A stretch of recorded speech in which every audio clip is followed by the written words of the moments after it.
রাখাল টাইপের দরিদ্র মানুষেরাও উঁচু উঁচু বিল্ডিং নির্মাণের প্রতিযোগিতা করবে। সে সময় আসেনি? বিগত 100 বছরে আপনি দেখেন কত বিল্ডিং, 100 বছর আগে এগুলো ছিল না।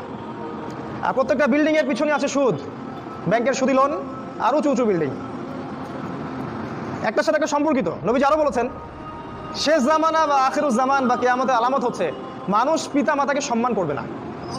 পিতা আর মা এই দুইজন যে সম্মানের পাত্র, এই বোধটাই মানুষের উঠে যাবে।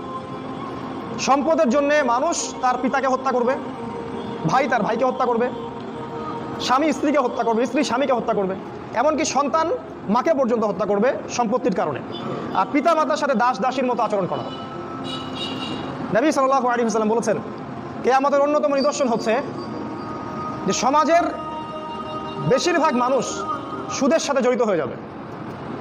ইচ্ছায় হোক আর অনিচ্ছায় হোক, হয় ব্যক্তি সুদ খাবে, না হলে সুদ দিবে, না হলে